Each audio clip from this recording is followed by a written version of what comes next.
Hi guys, this is அம்பு. ஒரு குட்டி மினி vlog. ஆனால் ஃப்ரைட் ரைஸ் வெர்ஷனில் பார்க்கலாமா? இதுக்கு முன்னாடி நிறைய வாட்டி ஃப்ரைட் ரைஸ் பண்ணியிருக்கேன். லாஸ்ட்டாக இன்டர்ன்ஷிப்பில் பண்ணது நினைக்கேன். அதுக்கப்புறம் பண்ணதே இல்லை. கிட்டத்தட்ட 3 இயர்ஸ் போயாச்சு.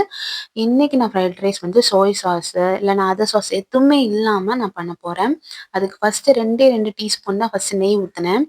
ஊற்றிட்டு இருக்க காய்கறியெல்லாம் போட்டாச்சு. எனக்கு மஷ்ரூம் வந்து ரொம்ப சின்ன சின்னதாக நொறுக்கி போட்டால் தான் ரொம்ப பிடிக்கும். அதனால் அதையும் போட்டுட்டேன். அதுலேருந்து கொஞ்சம் தண்ணி லீக் ஆகும். அது போக நம்ம கொஞ்சம் இவ்வளோ பேருக்கு சமைக்கிறனால கொஞ்ச நேரத்தில் அது தீ பிடிக்க ஆரம்பிச்சிடும், தீய ஆரம்பிச்சிடும். ஸோ அதில் நம்ம இன்னும் கொஞ்சம் தண்ணி ஊற்றினேன். அதனால தான் அதில் உங்களுக்கு பார்த்தா தெரியும் தண்ணியாக இருக்குன்னு. அப்புறம் ஹோம்மேட் பன்னீர் நானே தான் பண்ணது. அதை எவ்வளோ வாட்டி பண்ணாலும் இப்படி தான் கிராக்கபிளாக தான் இருக்குது. ஸோ அதுவும் போட்டாச்சு. ஒரு நல்ல ஃப்ரைட் ரைஸ் டேஸ்ட் வரணும், அதுவும் எந்த ஒரு சாஸும் இல்லாமல்னா அதுக்கு முக்கிய காரணமே பெப்பர் தான். ஸோ எவ்வளோ பெப்பர் போடணுமோ அவ்வளோ பெப்பர் போட்டாச்சு.